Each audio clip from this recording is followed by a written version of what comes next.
ಎಲ್ಲರಿಗೂ ನಮಸ್ಕಾರ. ನನ್ನ ಯೂಟ್ಯೂಬ್ ಚಾನೆಲ್ಗೆ ಸ್ವಾಗತ. ನಾನಿವತ್ತು ಬೇಸಿಕ್ ಸ್ಟಿಚ್ ಹೇಳ್ಕೊಡ್ತಾ ಇದ್ದೀನಿ. ಕ್ರೋಶಾ ಡಿಸೈನ್ ಹಾಕೋದಕ್ಕಿಂತ ಮುಂಚೆ ಬೇಸಿಕ್ ಸ್ಟಿಚ್ನ ಕಲ್ತ್ಕೊಬೇಕು. ನಾನು ಬೇಸಿಕ್ ಸ್ಟಿಚ್ನ ಹಾಕೋದಕ್ಕೆ ಇಲ್ಲಿ ಕ್ರೋಶಾ ನಂಬರ್ 10 ಯೂಸ್ ಮಾಡ್ತಿದ್ದೀನಿ. ಮತ್ತು ಹೆಂಟೆಳೆ ದಾರನ ನೋಡಿ, ಈ ಥರ ಒಂದು ಕಾರ್ಡ್ಗೆ ಈ ಥರ ನೀಟಾಗಿ ಸುತ್ತಿಟ್ಕೊಬೇಕು. ಇಲ್ಲಿ 8 ಎಳೆ ದಾರ ಇದೆ. ನಾವು ಸೀರೆ ಕುಚ್ಚು ಕಟ್ಟೋದಕ್ಕೆ ದಾರ ಯೂಸ್ ಮಾಡ್ತೀವಲ್ಲ, ಅದನ್ನು ಈ ಥರ 8 ಎಳೆ ದಾರನ ಈ ಥರ ನೀಟಾಗಿ ಸುತ್ತಿ ಇಟ್ಕೊಂಡು ಎಡ್ಜಲ್ಲಿ ನೀಟಾಗಿ ಕಟ್ ಮಾಡಿ ಸಮವಾಗಿ ಇಟ್ಕೋಬೇಕು.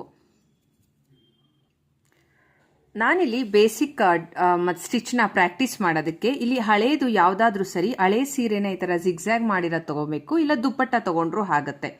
ಇಲ್ಲಿ ನಾನೇನು 8 ಎಳೆ ದಾರ ತೊಗೊಂಡಿದ್ದೀನಿ. ಈ ದಾರನ ನೀಟಾಗೆ ಸುತ್ಕೋಬೇಕು.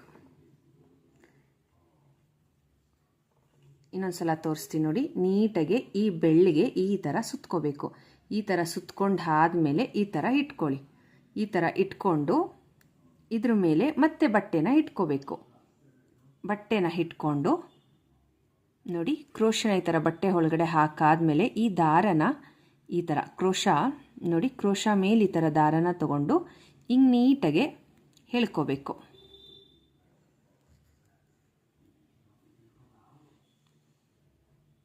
ಈ ಥರ ನೀಟಾಗಿ ನೋಡಿ ಹಿಂಗೆ ದಾರನ ಹೇಳ್ಕೊಂಡಾದ್ಮೇಲೆ ಈ 2 ದಾರನೂ ಕೂಡ ಸೇರಿಸ್ಕೊಂಡು ಈ ಥರ ಗಂಟು ಹಾಕ್ಕೊಂಬಿಡಿ. ಒಂದು 3 ಗಂಟು ಹಾಕ್ಕೊಳ್ಳಿ. ಈ ಥರ ನೀಟಾಗೆ ಗ್ರಿಪ್ಪಾಗಿ ಕುತ್ಕೊಳ್ಳುತ್ತಾಗ. ಪ್ರಾಕ್ಟೀಸ್ ಮಾಡೋದಕ್ಕೆ ಪದೇ ಪದೇ ದಾರ ಬಿಚ್ಚೋಗುತ್ತಲ್ವ, ಬಿಚ್ಚೋಗೋ ಬದಲು ಈ ಥರ ನೀಟಾಗಿ ಗಂಟು ಹಾಕ್ಕೊಂಡು ಇಟ್ಕೊಂಡ್ಬಿಟ್ರೆ ಒಂದೇ ಕಡೆ ನೀಟಾಗಿ ಈ ಥರ ಕುತ್ಕೊಳ್ಳುತ್ತೆ.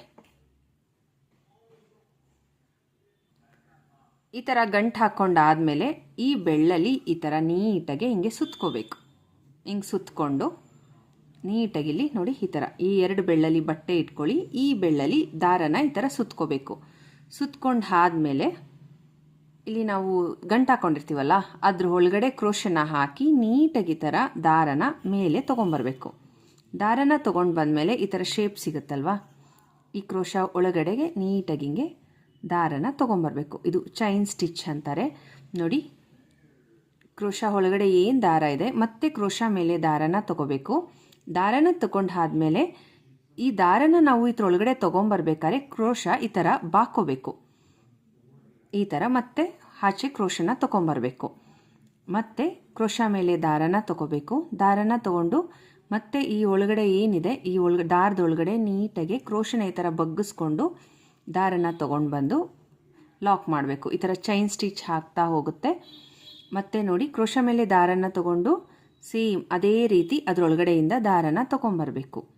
ಮತ್ತು ಕ್ರೋಶಾ ಮೇಲೆ ದಾರನ ತೊಗೊಂಡು ಸೇಮ್ ಪಾಯಿಂಟ್ ನೋಡಿ, ಅದೇ ರೀತಿ ಮತ್ತೆ ಅದರೊಳಗಡೆಯಿಂದ ದಾರನ ತೊಗೊಂಡು ಆಚೆ ಬರಬೇಕು. ಮತ್ತೆ ಕ್ರೋಶಾ ಮೇಲೆ ದಾರನ ತೊಗೊಳ್ಳಿ. ದಾರ ತೊಗೊಂಡಾದ್ಮೇಲೆ ಮತ್ತೆ ಆ ಗ್ಯಾಪ್ ಏನಿದೆ ಅದರೊಳಗಡೆ ಮತ್ತೆ ನಾವು ಈ ಥರ ಆಚೆಗಡೆ ತೊಗೊಂಡು ಬರಬೇಕು ಕ್ರೋಶನ. ಮತ್ತೆ ಕ್ರೋಶಾ ಮೇಲೆ ದಾರನ ತೊಗೊಂಡು ಈ ಗ್ಯಾಪ್, ಕ್ರೋಶಾದಲ್ಲಿ ಗ್ಯಾಪ್ ಇದೆ ನೋಡಿ, ಈ ದಾರದೊಳಗಡೆ ನೀಟಾಗಿ ಥರ ಆಚೆ ತೊಗೊಂಡು ಬರಬೇಕು. ನಾವು ಕ್ರೋಶಾ ಮೇಲೆ ದಾರ ತೊಗೊಂಡಾದ್ಮೇಲೆ ಇಲ್ಲಿ ಮುಂದೆ ಇದೆ ನೋಡಿ ಈ ಥರ ಹುಕ್ ರೀತಿ, ಈ ಹುಕ್ಕು ಕೆಳಗಡೆ ಬಾಕೋಬೇಕು. ಬಾಕೊಂಡಾಗ ನಾವು ದಾರಗಳು ಸಿಗಾಕೊಳ್ಳದೆ ನೀಟಾಗಿ ಕ್ರೋಶಾ ಆಚೆಗೆ ಬರುತ್ತೆ. ಇದು ಬೇಸಿಕ್ ಚೈನ್ ಸ್ಟಿಚ್ಚು. ನಾವು ಇದನ್ನು ನೀಟಾಗಿ ಕಲ್ತ್ಕೊಬೇಕು. ಇಲ್ಲಿ 8 ಎಳೆ ದಾರ ಇರೋದ್ರಿಂದ ಒಂದೊಂದು ಎಳೆನೂ ಸಿಗಾಕೊಳ್ಳದೇನೆ ನೀಟಾಗಿ ಥರ ತೊಗೊಂಡು ಬರಬೇಕು. ಆವಾಗ ನಮಗೆ ಕ್ರೋಶಾ ಡಿಸೈನ್ ಹಾಕೋದಕ್ಕೆ ಈಸಿ ಆಗುತ್ತೆ. ನಾವು ಕರೆಕ್ಟಾಗಿ ಹಾಕಿಲ್ವಾ ಈ ಡಿಸೈನು ನಮಗೆ ಹೇಗೆ ಗೊತ್ತಾಗುತ್ತೆ ಅಂದರೆ ನೋಡಿ, ಒಂದಿಷ್ಟು ಸ್ಟಿಚ್ ಒಂದಿಷ್ಟು ಉದ್ದ ಹಾಕ್ಕೊಂಡಾದ್ಮೇಲೆ ನೀಟಾಗಿ ಥರ ಹಾಕ್ಕೋಬೇಕು. ನೋಡಿ, ಇಲ್ಲಿ ನಾವೇನು ಚೈನ್ ಹಾಕ್ಕೊಂಡಿದ್ದೀವಲ್ವಾ, ಈ ಚೈನ್ ಎಲ್ಲ ಒಂದೇ ಸಮ ಬರಬೇಕು. ಅಲ್ಲಿ ತನಕ ನೀಟಾಗಿ ಹಾಕ್ಕೊಂಡು ಪ್ರಾಕ್ಟೀಸ್ ಮಾಡ್ತಾ ಇರಬೇಕು. ಮತ್ತು ನಾವಿಲ್ಲಿ ಹಾಕ್ಕೊತಿರ್ಬೇಕಿದ್ರೆ ದಾರನ ಬ್ಯಾಲೆನ್ಸ್ ಮಾಡ್ಕೋಬೇಕು. ಹಿಂಗೆ ಕ್ರೋಶಾ ಮೇಲೆ ನಾವು ದಾರ ತೊಗೊಂಡಾಗ ದಾರ ಈ ಥರ ಗ್ರಿಪ್ಪಾಗಿರಬೇಕು. ನಾವು ಇಲ್ಲಿ ಒಳಗಡೆ ನಾವು ದಾರನ ಹೇಳ್ಕೊಂಬರ್ತಿರ್ತೀವಲ್ವಾ, ಆವಾಗ ಈ ಥರ ಸ್ವಲ್ಪ ಲೂಸ್ ಮಾಡ್ಕೋಬೇಕಷ್ಟೆ. ಮತ್ತು ಕ್ರೋಶಾ ಮೇಲೆ ದಾರ ತೊಗೊಂಡಾಗ ಈ ಬೆಳ್ಳಲ್ಲಿರೋದು ದಾರ ಗ್ರಿಪ್ಪಾಗಿರಬೇಕು. ನಾವು ಒಳಗಡೆ ಹೇಳ್ಕೋಬೇಕಾದ್ರೆ ಒಂದು ಸ್ವಲ್ಪ ಲೂಸ್ ಬಿಡಿ ದಾರನ ಅಷ್ಟೇ. ಆವಾಗ ನೀಟಾಗಿ ಬರುತ್ತೆ, ಎಲ್ಲೂ ಸಿಗಾಕೊಳ್ಳೋದಿಲ್ಲ. ಮತ್ತು ನಾವು ಹಾಕೋ ಚೈನು ಕೂಡ ಒಂದೇ ಸಮ ಇರಬೇಕು. ಸ್ಟಾರ್ಟಿಂಗಲ್ಲಿ ಬರೋದಿಲ್ಲ. ತುಂಬ ಟಿ ವಿ ನೋಡಬೇಕಿದ್ರೆ ನೀವು ಈ ಥರ ಪ್ರಾಕ್ಟೀಸ್ ಮಾಡ್ತಾ ಇದ್ರೆ ಆವಾಗ ನೀಟಾಗಿ ಬರುತ್ತೆ. ಒಂದು 10-15 ಸಲ ಹಾಕ್ಕೊಂಡ್ಬಿಟ್ರೆ ಸಾಕು, ನೀಟಾಗಿ ಬರುತ್ತೆ. ಒಂದೆಳೆಯಲ್ಲೂ ಕೂಡ ಟ್ರೈ ಮಾಡ್ಬೋದು. ಬಟ್ ನಾವು ಸೀರೆಗೆ ಒಂದೆಳೆ ದಾರ ಏನು ಬರುತ್ತೆ ಅದರಲ್ಲಿ ನಾವು ಸೀರೆ ಕುಚ್ಚು ಕಟ್ಟೋದಿಲ್ಲ. ನಾವು ಕಟ್ಟೋದು ಏನೇ ಇದ್ರೂ ಈ ಥರ 8 ಎಳೆ ದಾರ ಮಾಡಿಕೊಂಡೇ ಕಟ್ಟೋದು. ಹಾಗಾಗಿ ನಾವು ಪ್ರಾಕ್ಟೀಸ್ ಆಲ್ಮೋಸ್ಟ್ ನಾವು ಈ ಥರ 8 ಎಳೆ ದಾರದಲ್ಲೇ ಮಾಡಿಕೊಂಡ್ರೆ ನಮಗೆ ಸೀರೆ ಕುಚ್ಚು ಹಾಕಬೇಕಿದ್ರೆ ನಮಗೆ ಈಸಿ ಆಗುತ್ತೆ. ಇವಾಗ ಇಲ್ಲಿ ನೋಡಿ ಎಲ್ಲ ಒಂದೇ ಸಮ ಚೈನ್ ಬಂದಿದೆ ಅಲ್ವಾ. ಇದು ಬಂದಾದಮೇಲೆ ಇದು ಕರೆಕ್ಟಾಗಿದೆಯಾ ಇಲ್ವಾ ಹೆಂಗೆ ಅಂತ ನಿಮಗೆ ಗೊತ್ತಾಗುತ್ತೆ. ಎಲ್ಲೂ ಮಧ್ಯದಲ್ಲಿ ದಾರ ಸಿಗಾಕೊಳ್ಳದೆ ನಾನು ನೀಟಾಗಿ ಹಾಕಿದ್ದೀನಾ ಅಂತ ನಿಮಗೆ ಗೊತ್ತಾಗಬೇಕು ಅಂದರೆ ಏನಿಲ್ಲ, ಈ ದಾರನ ನೀಟಾಗಿ ಈ ಥರ ಇಟ್ಕೊಂಡು ಹೇಳಿದ್ರೆ ಸಾಕು.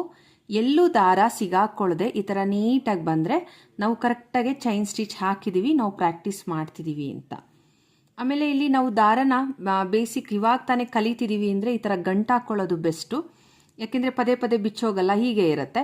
ಮತ್ತೆ ನಾವು ಪ್ರಾಕ್ಟೀಸ್ ಮಾಡಬೇಕು ಅಂದರೆ ಮತ್ತೆ ಬಟ್ಟೆಗೆ ಕ್ರೋಶನ ಹಾಕಿ ದಾರನ ತೊಗೊಂಬಂದು ಇಲ್ಲೇನಿದೆ ಕ್ರೋಶ ಮೇಲೆ ದಾರ ಇದೆ ಅಲ್ವಾ, ಮತ್ತೆ ಕ್ರೋಶ ಮೇಲೆ ದಾರನ ತೊಗೊಂಡು ಅದರೊಳಗಡೆಯಿಂದ ಮತ್ತೆ ಈ ಕ್ರೋಶನ ಆಚೆ ತೊಗೊಂಬರ್ಬೇಕು. ಮತ್ತೆ ಕ್ರೋಶ ಮೇಲೆ ದಾರನ ತಗೊಳ್ಳಿ, ಮತ್ತೆ ಈ ದಾರದೊಳಗಡೆಯಿಂದ ಬನ್ನಿ. ನೋಡಿ ಆ ಉಕ್ಕು ಏನಿದೆ ಆ ಉಕ್ಕು ಈ ಥರ ಬಾಕೋಬೇಕು. ಆವಾಗ ಕೆಳಗಡೆ ಯಾವುದೇ ದಾರಕ್ಕೆ ಸಿಗಾಕೊಳ್ಳದೆ ನೀಟಾಗೆ ಬರುತ್ತೆ. ಒಂದು ಸ್ವಲ್ಪ ಪ್ರಾಕ್ಟೀಸ್ ಮಾಡಿಬಿಟ್ರೆ ನೀಟಾಗಿ ಬರುತ್ತೆ.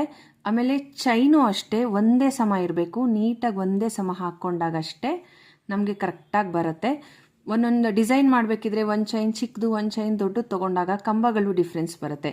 ನಾನಿಲ್ಲಿ ಬೇಸಿಕ್ ಫಸ್ಟ್ ಚೈನ್ ಸ್ಟಿಚ್ ಏನಿದೆ ಇದನ್ನು ನಾನು ಕಲಿಸಿದ್ದೀನಿ. ಇನ್ನು ಸ್ಟಿಚಸ್ಗಳಿದೆ, ಎಲ್ಲ ಸ್ಟಿಚಸ್ನು ನಾನು ಹೇಳ್ಕೊಡ್ತೀನಿ. ಇದನ್ನು ಪ್ರಾಕ್ಟೀಸ್ ಮಾಡಿ ನೀಟಾಗಿ ಬರುತ್ತೆ. ನಾವು ಕರೆಕ್ಟಾಗಿ ಮಾಡಿದ್ದೀವಿ ಅನ್ನೋದಕ್ಕೆ ಇದೇ ಗ್ರಿಪ್ಪು. ನೋಡಿ ನೀಟಾಗಿ ಥರ ದಾರನ ಬಿಡಿಸಿದಾಗ ಒಂದು ಎಳೆನೂ ಸಿಗಾಕೊಳ್ಳದೆ ಬಂದರೆ ನಾವು ಕರೆಕ್ಟಾಗಿ ಚೈನ್ ಸ್ಟಿಚ್ ಹಾಕ್ತಿದ್ದೀವಿ ಅಂತ.